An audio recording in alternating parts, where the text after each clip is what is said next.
Something to remember is that our gut is the home to about 80%, give or take, of the immune system. And so anything going wrong with that digestive process is going to impact the immune system and can very easily trigger an inflammatory process. And this can kind of manifest in a number of different ways. This can manifest if you have what we call leaky gut, which is basically a compromised gut lining. Specifically, what we're talking about here is the lining of the small intestine, which is, in my opinion, the most miraculous moment in the digestive process, because this is where the outside world becomes you, right? If you haven't done so already, go ahead and click that subscribe button down below. It's a little red button. You punch that, and it's going to notify you every time we put out a new episode that can help you improve your bone health. And then also, if you haven't done so already, head over to bonecoach.com, sign up for the free 7-day osteoporosis kickstart. That's going to walk you through everything you need to be doing right now to get on the path to improvement and stronger bones. After you do those two things, go ahead and press play on this episode, and I'll see you inside.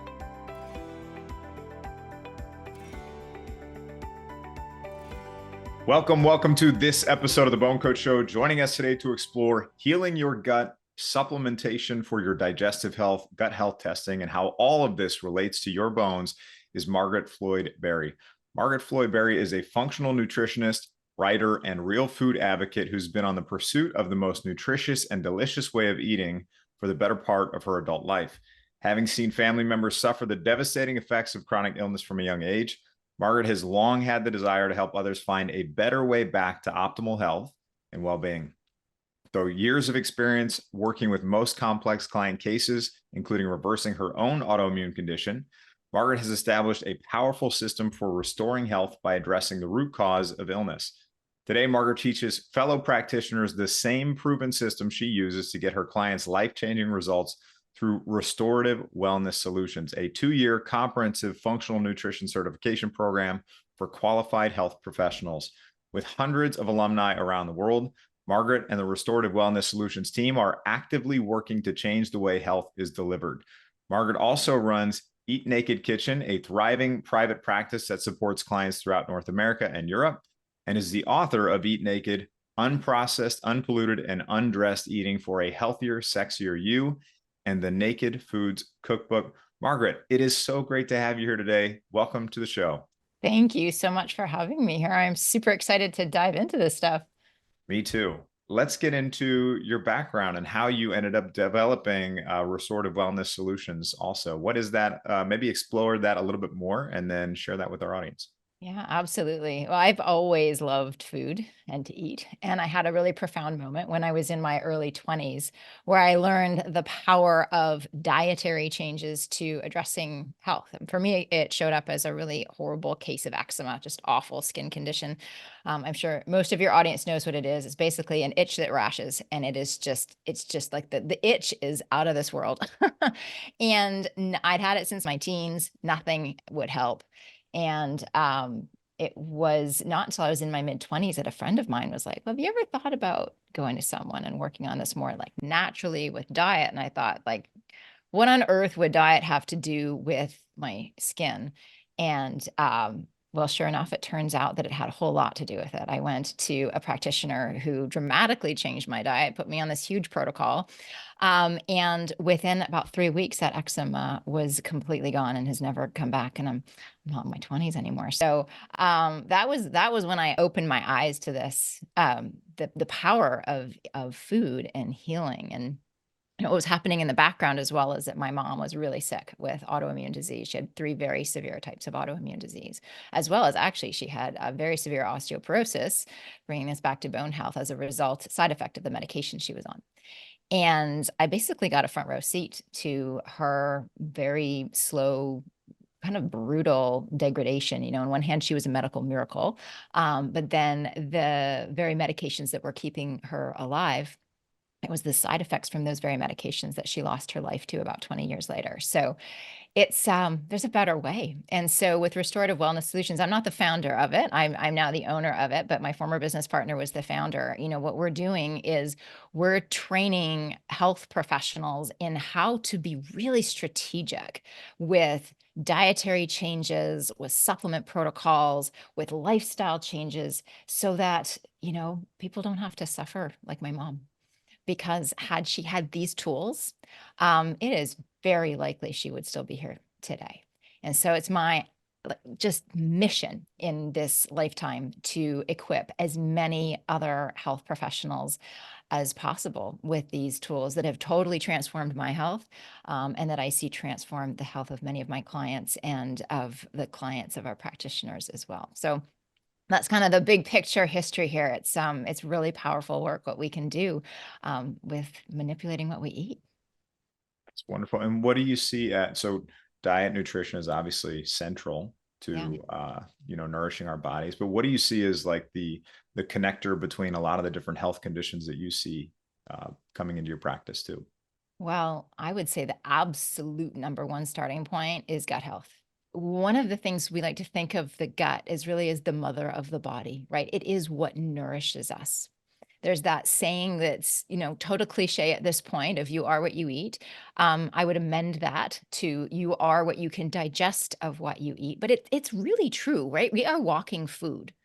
I think, when you stop to think about it, it's actually quite profound that we can sit down and, eat our dinner, and that our body has this magnificent ability to take that, break all of that food down into its nutrient components, absorb that, shuttle those nutrients around our body to fuel our cells, to repair our cells, to build our bones, to fuel our muscles, to build our muscle. I mean, every single process in the human body is built by and fueled by what we eat.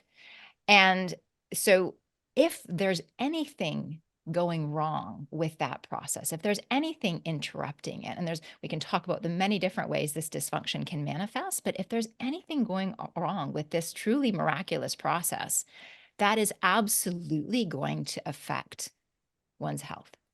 How it shows up is different from person to person. For some people, it's very overtly digestive, right? Like they will feel digestive symptoms. They will, have a horrible pain, or they'll have trouble passing their bowel movements, or, terrible GERD, or, there's a whole myriad of symptoms that they'll have. But for other people, it can show up as nutrient deficiencies that lead to bone issues. It can lead to joint health issues. It can lead to migraines, skin issues, like it did for me when I had that eczema. At the time, I didn't have a lot. I mean, I had some gut issues, but it wasn't the gut issues that were the problem in my mind. It was the skin issues, right? But really healing the digestion and repairing my body's ability to handle food so that it was nourishing me and not creating a source of inflammation and toxicity, which is one of the things that will happen if that digestive process isn't working properly, is that food, no matter how beautifully organic and local and properly prepared and all the things,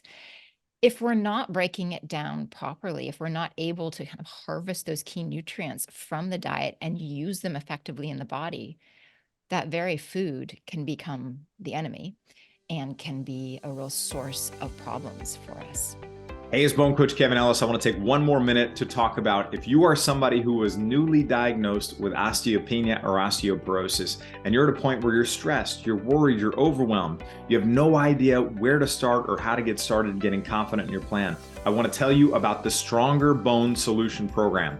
Over 5,000 people have come through the Stronger Bone Solution Program, and it walks you through the exact process you need to fill in the missing pieces, uncover critical things in your plan that you may not be aware of, and help you make modifications, adjustments, and tweaks to get you to the place where you're building stronger bones. I want you to get confident in your plan so that you can focus on living life and enjoying the life that you deserve with the people you love most. So if that's where you want to be, head over to bonecoach.com/apply and apply for our Stronger Bone Solution Program right now.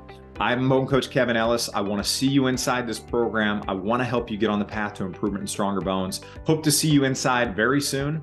Let's get back to the episode. And so what's happening in the body? Like you give a very specific example of eczema, Yeah. right? So eczema shows up on the skin. And Yeah. then how do we know like what's going on in the body to where we have these digestive issues that are taking place, but somehow that's now manifesting itself in the skin? What's taking place in the body? Right. So there's multiple different pieces here. There's one piece is about being able to access the nutrients themselves. So that's kind of the most basic level, right? Being able to actually, this is kind of a functional issue. So do you have enough of the hydrochloric acid and the enzymes and the bile salts? Do you have all of the things that you need to actually break down the food into its nutrient components so that you can access those from the diet and then fuel whatever needs to happen in the body? So that's one piece. The second piece is when the gut and that digestive process inadvertently creates an inflammatory burden on the body. Something to remember is that our gut is the home to about 80%, give or take, of the immune system. And so anything going wrong with that digestive process is going to impact the immune system and can very easily trigger an inflammatory process. And this can kind of manifest in a number of different ways. This can manifest if you have what we call leaky gut, which is basically a compromised gut lining. Specifically, what we're talking about here is the lining of the small intestine, which is, in my opinion, the most miraculous moment in the digestive process, because this is where the outside world becomes you, right? So, you have the small intestine, this like amazingly long tube, basically, that is 1 cell thick. That is not very thick. That's 1 cell thick.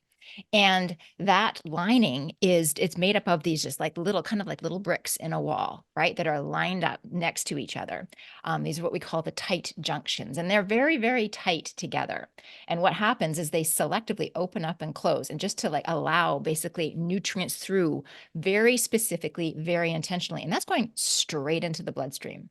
That is where the outside world becomes you. In many ways, we're basically one big complicated donut, right? And the inside, our digestive process, it's this big long tube that's really, I mean, it lives inside the body, but it's still the outside world. And so this is this moment, the small intestinal lining, that's the moment where the outside world becomes you. And it's very delicate. It's 1 cell thick. And so if anything sort of irritates that gut lining or compromises the integrity of those cells lined up next to each other, that's when we get what we call leaky gut, which just means that there is now the opportunity, it's not as well regulated. Those tight junctions aren't tight like this. They could be like loosey-goosey and open like this, which allows all manner of things into the bloodstream.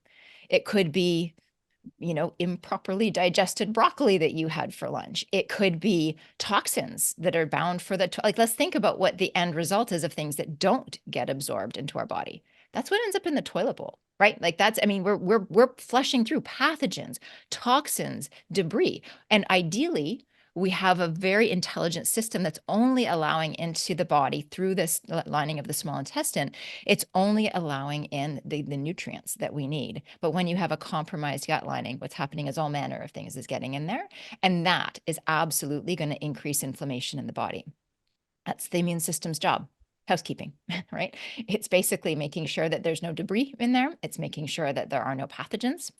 And so if we're allowing all of that to get into the bloodstream, we're engaging that immune system. We're overdriving it, right? That's a key thing. You asked specifically about eczema.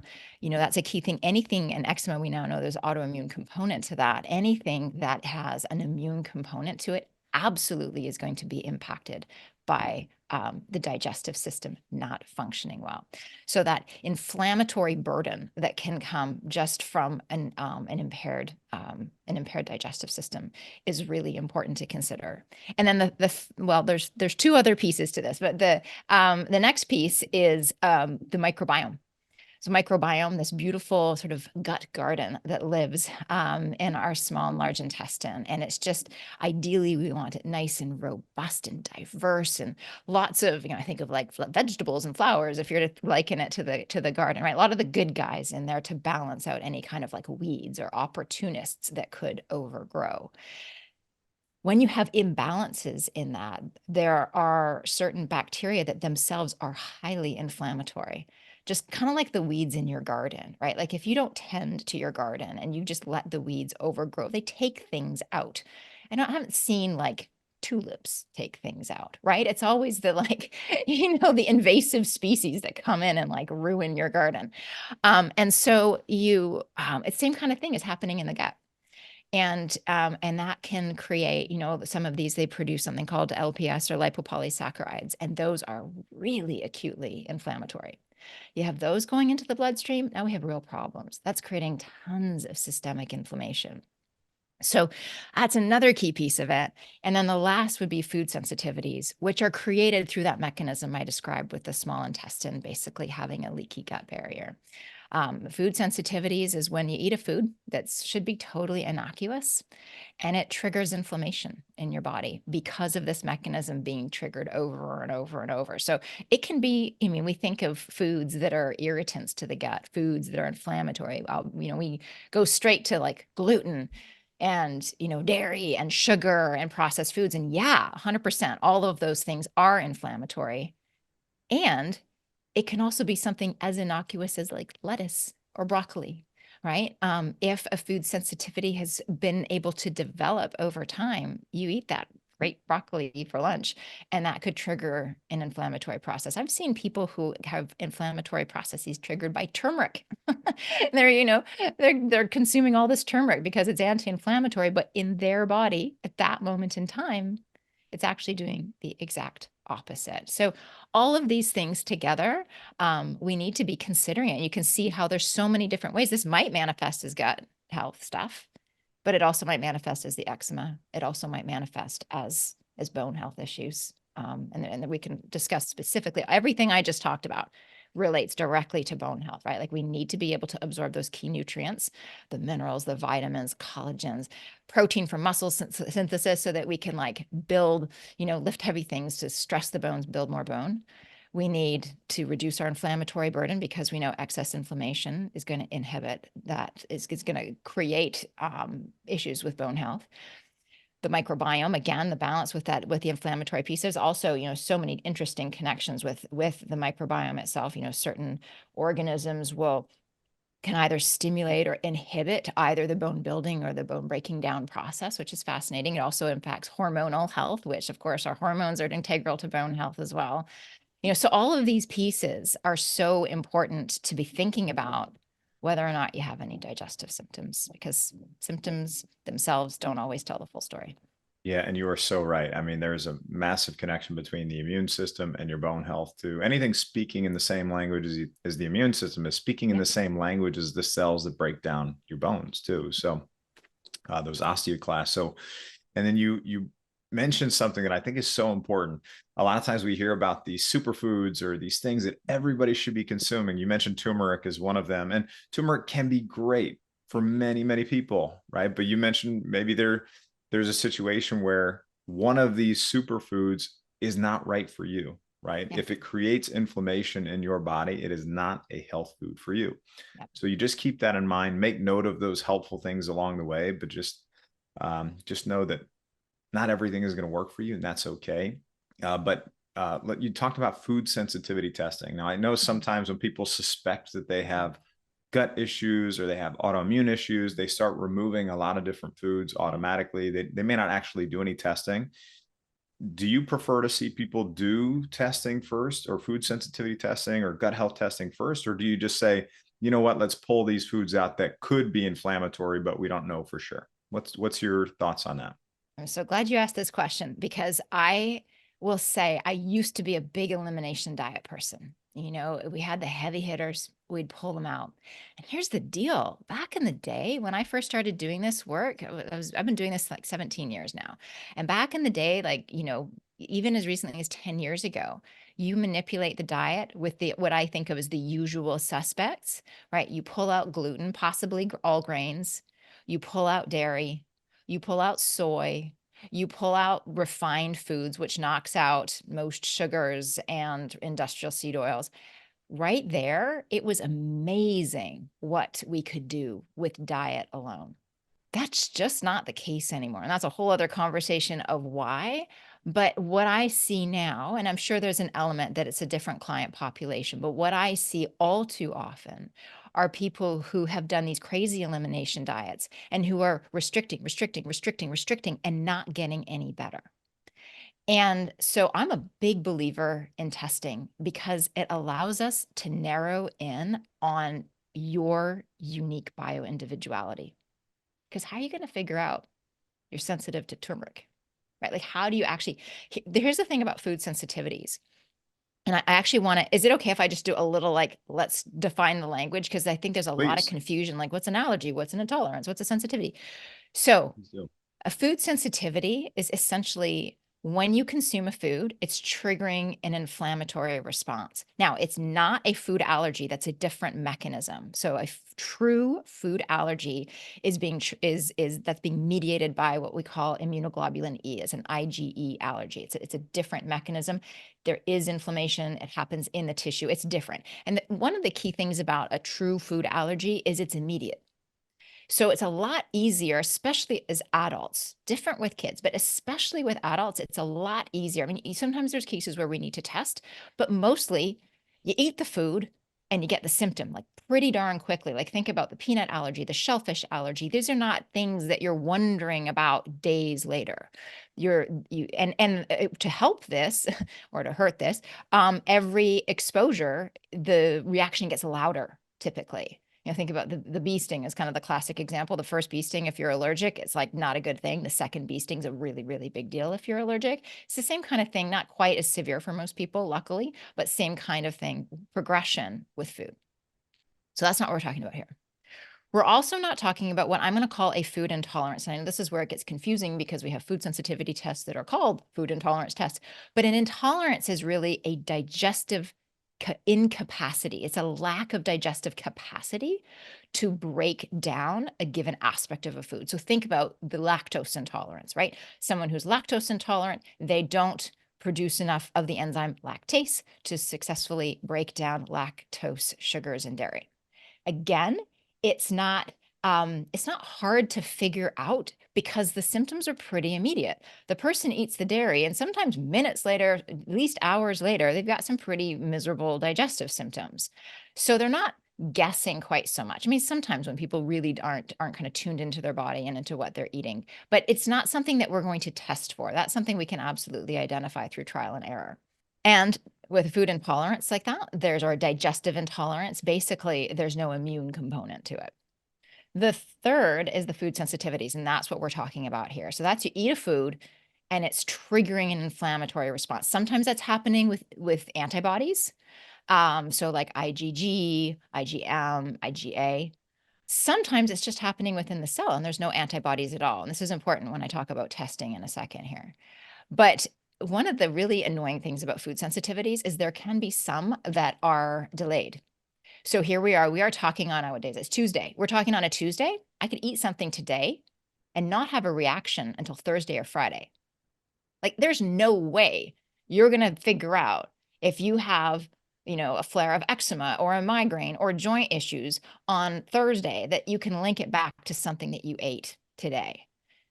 To also compound it is that you can have, there's different degrees of sensitivity, right? You can have a moderate sensitivity to a whole bunch of foods that if you were to eat them individually, not a big deal, but you eat them, happen to have them all together in a meal, and now it can cause quite a significant problem. It's really hard to kind of tease out what's the issue when you have all of these confounding factors. So this is why I like testing, because it just gets us right to the heart of things really, really quickly. And I'm a big, there's a lot of different food sensitivity tests out there. I do have very strong opinions on which ones that I think are clinically useful. I wish that also aligned with the ones that are the best researched. Unfortunately, it doesn't. So most research done on food sensitivities are done with the IgG and IgM food sensitivities. And the challenge with that is that, I mean, I love that there's great research on it. The challenge with it is that elevations in those antibodies does not necessarily correlate directly with elevations in inflammation. And elevations in antibodies in and of themselves isn't that big of a deal if there's no inflammation involved at the same time. You kind of, if both are happening, then it's a problem. But if it's just elevations in the antibodies, that's part of the body's housekeeping. That's part of the immune system just doing its job. It becomes a problem when because what happens is the antibody basically fixes onto that little piece of food, the undigested broccoli, let's call it. Just they create a complex, and that's the immune system just shuttling it out of the body. If you have leaky gut, like what we talked before, then what can happen is so much is getting into the bloodstream. You're getting so many of these complexes that they can start to affix on tissue and they become kind of sticky. And stickiness to the immune system is a property of things that are truly dangerous, like bacteria, viruses. These are things that this now kind of sets up the next red alarm in the next level and tier in the immune system. And if that happens, then that's when we're driving inflammatory processes, right? But if that's not happening, and there's ways to measure that, and some antibody tests do. So if you're going to do an antibody test, I absolutely encourage you to do one that not only looks for the antibodies, but it also looks for evidence of the immune system actually reacting to those antibodies. So you know that it's actually something driving inflammation. That's super important. The challenge is, remember I said that there are some food sensitivities that happen at a cellular level. They're not actually being mediated by antibodies at all. And there's no antibody involvement. And in these cases, those get completely missed by those food sensitivity tests. So you can, if you don't have the immune system markers, you can have false positives. If you do have the immune markers, you still are going to get some false negatives. And I've seen clients, I've had many clients come to me who've done years of food sensitivity testing. It's part of what gives food sensitivity testing a bad name. They come in with these insane lists of like 80 foods they can't eat. And they're not eating any of them. And they still feel like a bag of dirt. So they're still eating things that are triggering inflammation while they're not eating a bunch of things they could be eating because they've got a bunch of false positives and false negatives. So the test that I really quite like is what we call a mediator release test, the MRT. ALCAT uses a similar methodology. It's just sort of an earlier version of it, if you've heard of the ALCAT. So the MRT is the one that I like by Oxford Biomedical. And it's just a more advanced technology. And what it's doing is it's taking the whole kind of mechanism question out of the equation. So they don't care if it's an antibody mediated or if it's cellular mediated. It's going to, if a food on ingestion triggers inflammation, that's what it's going to tell you. And from a clinical perspective, as a clinician, that's what I care about, because that's what's going to make the difference for a client. Identifying foods that are triggering inflammation and identifying and removing them from the diet temporarily. This is a really important piece. I don't know if I just didn't hear it or if it wasn't said, but I can remember when I first went to that naturopath way back in my 20s, that whole piece of you will be able to eat these foods again, just, it didn't register. I don't know if she didn't say it. I don't know if I didn't hear it, but I went home and I bawled my little eyes out because I was like, because it was not the usual suspects. I mean, it felt like I couldn't eat anything. Certainly not. You are speaking my language right there. I remember as you're saying this, I remember standing across the counter from my wife with a piece of fish and a plate of spinach, and those were the only things I was eating, and I was crying. And I said, I remember saying this, I said, is this what my life has come to? Yes. This is all I can eat. This is what my life has come to. And I had fish falling out of my mouth, and I was so sad. But now here my diet is very diverse and rich and nutrient dense now, but I'm in that place with you right now. So continue Yeah, on, it's please. such an important detail. People get, I have to always, all clinicians we're working with, I'm like, you need to let them know this is temporary. You can do anything for like, it's 3 to 6 months on average, 3 to 6 months. And then we introduce most things back in. There's normally like 1 or 2 things we have to keep out, but like, we're not looking here to create a restricted diet. We're looking for healing, right? And then exactly as you said, expanding the diet, nice and diverse and rich and delicious. So this is a key piece of the process. Now, I will say, I never do food sensitivity testing on its own. And the reason for that is that you'll identify those foods that are inflammatory and remove them, probably feel really good. I mean, folks do this and they feel great. The challenge is it doesn't stick. And the reason for that is they haven't addressed what allowed those food sensitivities to develop in the first place, right? They haven't healed their gut. And sometimes, especially when those symptoms aren't digestive, they don't see a reason, right? It's like, well, if I have eczema and I remove these foods from the diet and the eczema goes away, why do I care about my gut? Well, you care about your gut because if you haven't healed it, what you're going to do is develop a whole new set of food sensitivities. And this is another reason food sensitivity tests get such a bad rap, is they get shorter. You do the test, you take out the foods, you feel better. The symptoms start to creep back in. So you do another test, take out more foods, feel better. But you get this shrinking list. And as we just said, that's not the goal here. The goal is healing. So I'm a big believer in doing gut testing alongside the food sensitivity testing. And this is the methodology that we teach our practitioners. This is what I've been using in my practice for years. It is amazing when you do these two things together and you use the gut test to understand what's going on in the gut, which is helpful when you've got symptoms, because one set of symptoms can be, there's so many different things that could be driving that, and how you address each one of those things is totally different. When you have someone who's asymptomatic, they're not having any digestive symptoms, then what on earth are you going to do, right? It's like throw some probiotics at it. No, I mean, probiotics are great. I'm not down on probiotics, but that's just not sufficient for true comprehensive gut healing. So we need the stool testing in order to tell us what on earth's going on inside the digestive tract. So we can be very strategic with how we support and help to heal the gut. And then while we're doing that, we use the food sensitivity test to identify, well, what foods are triggering inflammation right now in the body. We take those out of the diet temporarily while we do all the healing work. And then at the end of that process, we then reintroduce those foods back in. And very often, as I said, we're able to reintroduce almost everything. I've got a couple of foods that are like hard lines. Well, really, I've got one food. I'm a big, like, I don't know that gluten has a place in this human diet. It's just like such a troublemaker, even if you're not celiac, even if don't have autoimmune. Certainly, if you have any kind of autoimmune, it's just like permanent goodbye. I'm sure you've had these conversations on this. I have celiac disease too, so I know can, you do. So you know, yeah, yes, gluten's not not a necessity in the diet. I don't think so. not at all, not at all. But other than that, really, I'm a believer we should be eating whole foods and real food, and I'm not gonna send folks off to eat like the processed junk and For sure. at all. But really, we're looking for this varied diet. As I don't have, other than the gluten, I don't really have a sort of individual foods that I'm going to come down on super hard. I mean, even something like dairy.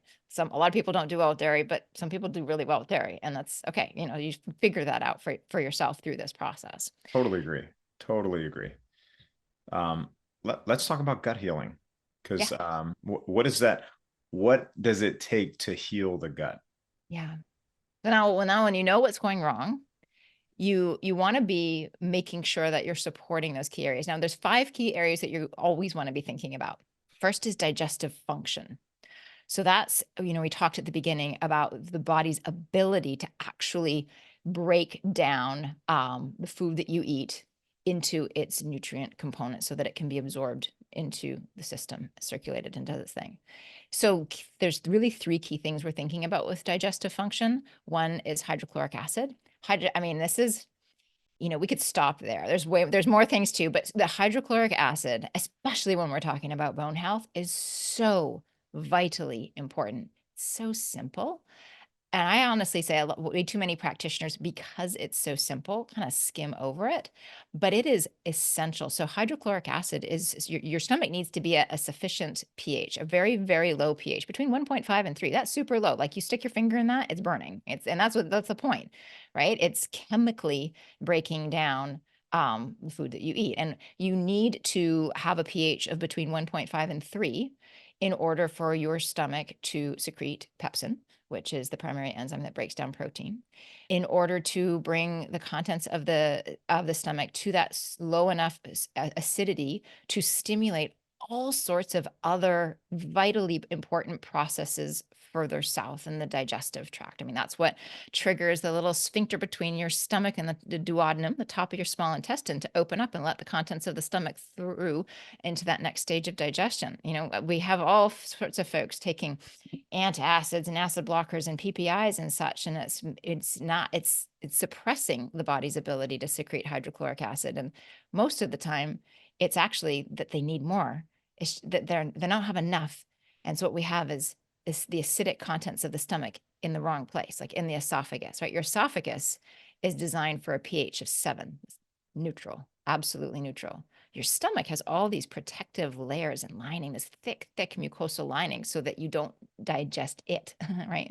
That's what ulcers are, is the breakdown in that lining where you are digesting the stomach. That's why they hurt so freaking much.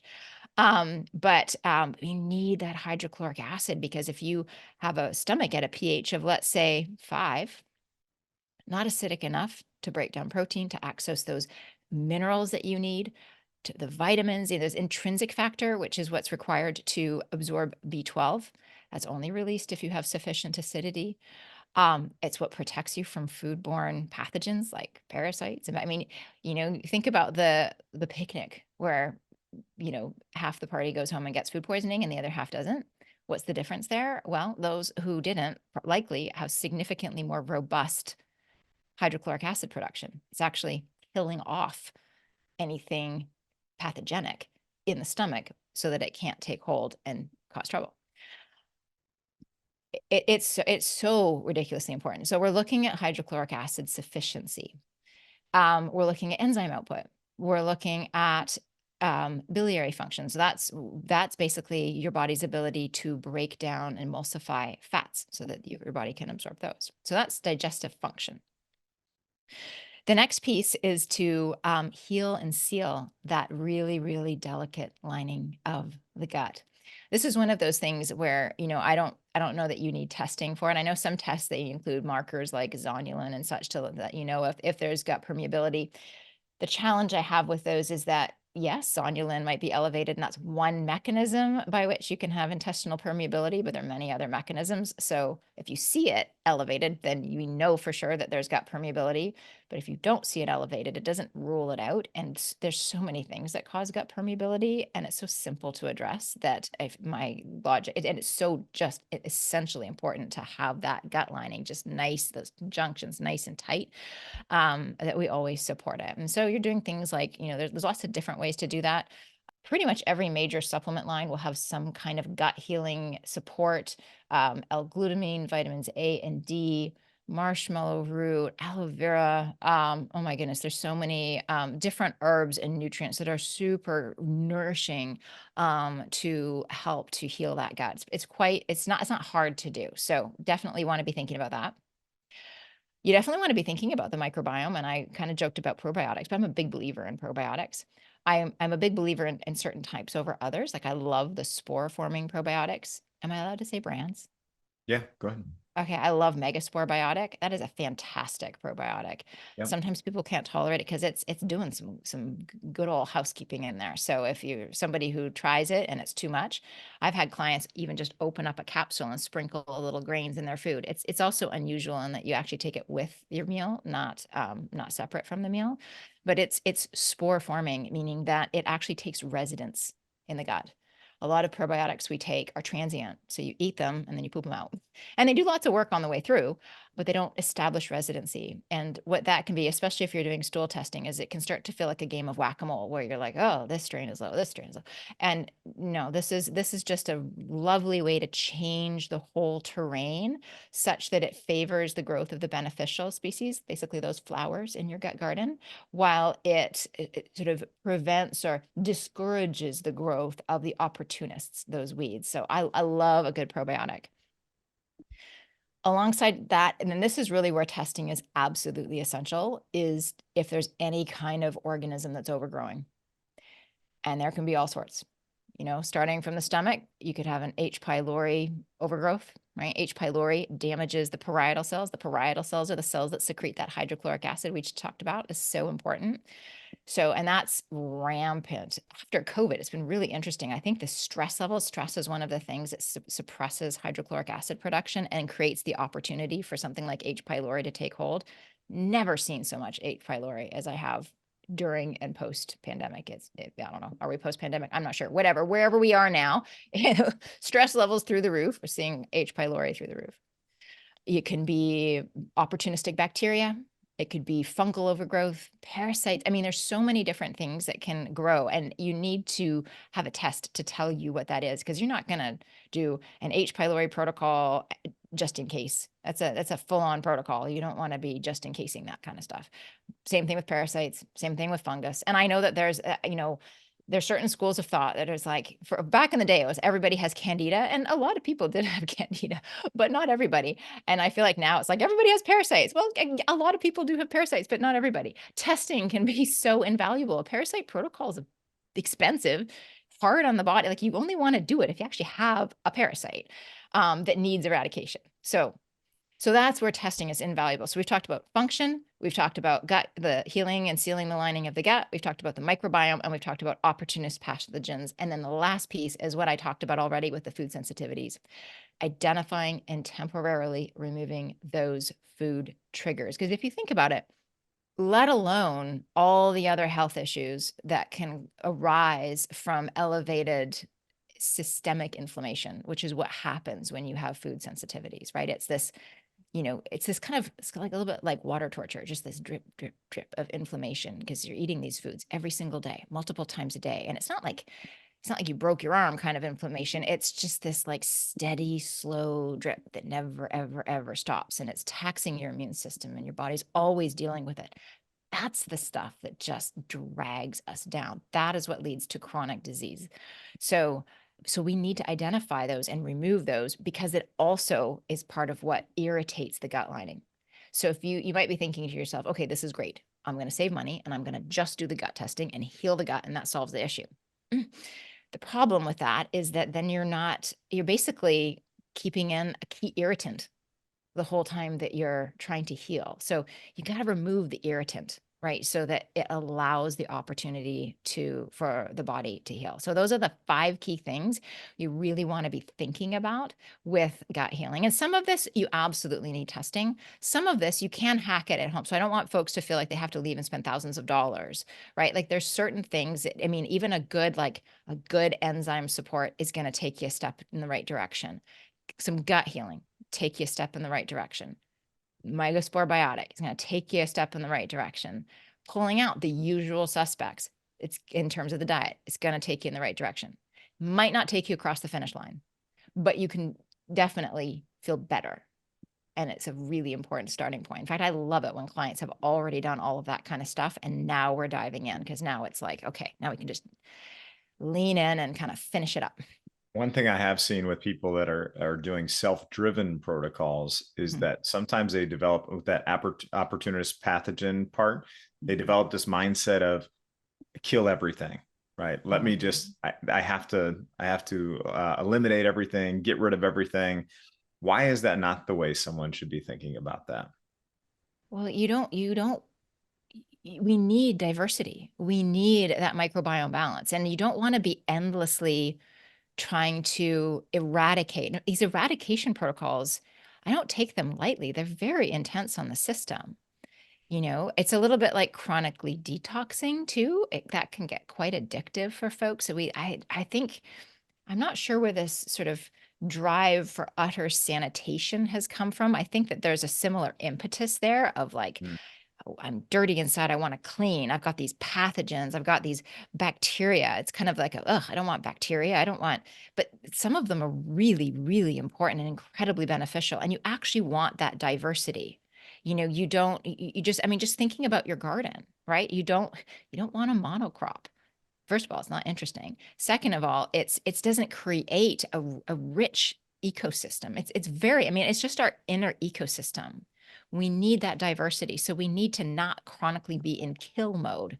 We want to be able to nourish and support at the same time. That's so, so important. And it exhausts the immune system. These eradication protocols, they're not easy. Yeah, totally agree. So I know we're getting close on time, but I want to touch on maybe just a couple. Are there any foods that you think we should be prioritizing first? I know we kind of touched on some foods that we should avoid, but any of your favorite foods? And we're speaking more generally, right? Obviously, we can't say every single thing works for every single person, kind of like the whole superfood conversation we had earlier. If it creates inflammation for you, it's not a health food for you. But are there foods that you see that work really well for a lot of people? Yeah, absolutely. Here's a couple of things that are just really good for gut healing, as well as bone health, I think. One of them is bone broth. just adding that into your diet, it's a great protein extenders, and it is just really nourishing for the gut. It's really soothing. Depending on where you live at this time of year, it might be really cold, and it's lovely to, and just warm and nourishing. So I'm a big believer in the healing power of bone broth. I'm a big believer if you can tolerate them in ferments. So fermented vegetables, like the naturally fermented sauerkraut. So when I say naturally fermented, what I mean is not one that's using vinegar, but typically it's either, sometimes they will add some bacteria to it. Oftentimes it's just like sea salt and crushed up cabbage. Same thing with like pickles, like the naturally fermented pickles, like Bubby's pickles. That's very Bubbies. widely I got available. Bubbies in the fridge. Oh yeah, Bubby's is awesome. And if you find that stuff creates some digestive havoc, you can just sip on the juice. You just have like a tablespoon or two of juice at the beginning of a meal or with your food, and that can help. So those are some really nice gut healing. Something that I think is really important for health overall, because it fuels the immune system and it fuels our muscle synthesis, which is just sufficient protein. Mm. I feel like this is like the macronutrient that's getting its moment in the sun right now. But for really important reasons, I think most folks dramatically underconsume. I'm right there. I'm a nutrition professional. I've been doing this work for 17 years, and I've never been a big tracker, and I just made some assumptions. And then last December, a year ago, literally to have something to talk about on social media, I was like, I'm going to just track my protein and make sure I'm getting my 120 grams of protein a day. Ooh, I was so far. I was astounded at what that actually translated into. So I think way more people need to be eating more protein than they recognize. And I know that your audience, a lot of females, a lot of similar, perimenopausal, postmenopausal, and we're thinking about hormone health. We're thinking about bone health. We're thinking about muscle. This is so important. And we can get away with not eating as much protein when we're younger because our hormones pick up the slack. They don't pick up that slack anymore, most unfortunately. So I think it's the building blocks of our immune system. I think that's something that people don't realize. Those immunoglobulins that I talked about earlier, that's protein. Yeah.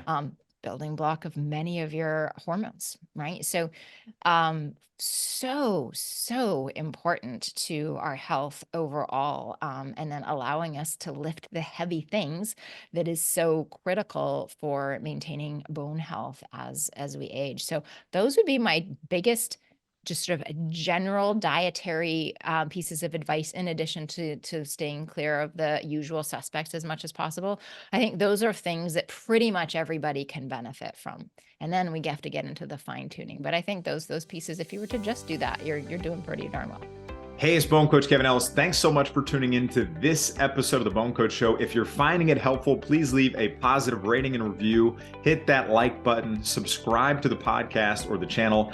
That lets us help more people and reach and serve more people. And it also lets us know that this is helpful to you on your journey to better health and stronger bones. And then also, right down in the show notes, you can actually find a link to my free Bone Healthy Recipes Guide. That's going to give you access to some amazing and delicious recipes to support your journey to stronger bones.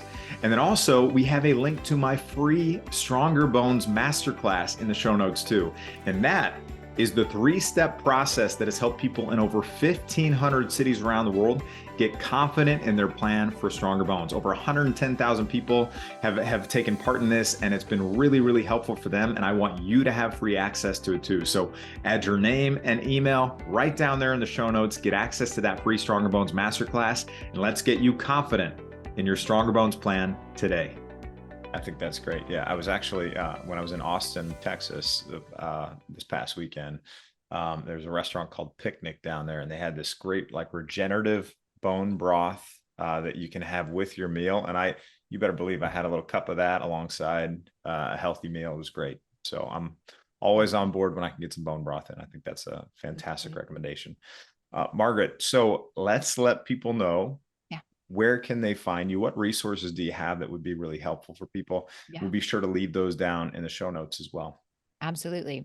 Okay, so a few different things. We talked about food sensitivity testing. I actually wrote a whole series on food sensitivity testing and gut healing. So I'm going to make sure you get a copy of that. It's a 4-part series, but for those of you who just really want to understand this, know the test, know the process, I would love you guys to have that.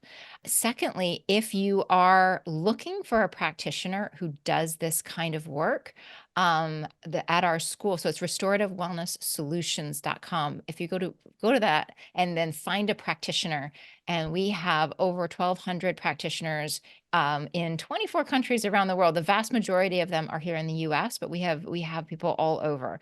And our foundational training program is exactly what I'm talking about here, this gut healing program. It's Mastering the Art and Science of Gastrointestinal Healing, where we do a 12-week intensive training practitioners on how to do really profound work using the tools that I've talked about here. So that would be my third thing, is if there's anyone in the audience here who is a practitioner and who's interested in doing a deep dive into this methodology and this work. And I will say, I have seen some pretty amazing turnarounds. I mentioned at the beginning my interest in autoimmune. Just using this, I mean, I use a lot of other tools as well, but just using this methodology, I have seen some of the most complex, quote unquote, irreversible autoimmune conditions, including things like myasthenia gravis, POTS, multiple sclerosis, things that are hard, turn around using just what I talked about here. This is a profoundly powerful tool. So if anyone's interested in that, if you go to our well, actually, a couple of other, okay, I just got another resource. So, restorativewellnesssolutions.com is our main website. That'll tell you everything about the school. Masterguthealing.com is our registration page. And then I will also make sure that I just taught a deep dive masterclass on food sensitivity testing. So it will complement that article that I gave really well. And if anyone, and particularly, I mean, anyone can go to it, particularly the practitioners in the crowd, you're just kind of wanting to see some of the science behind this and understand it a little bit more. That can be a really good resource as well. So I'll make sure we get you guys links for all of those different pieces. Our next cohort's starting in March of 2024. And so any practitioners in the house, we'd love to see you there. That's fantastic. Yeah. And it's an amazing practitioner program that you got set up. So that's exciting for anybody who ends up taking part. So thank you so much for coming on the show and sharing your knowledge, your expertise. Always a pleasure to chat with you too. So, I'm glad you're here. For everybody listening, you can find all the resources, show notes, everything mentioned here today over at bonecoach.com. We will link to all the links that Margaret mentioned here down in the show notes. And I want to thank you again so much for your time. We'll see you in the next episode.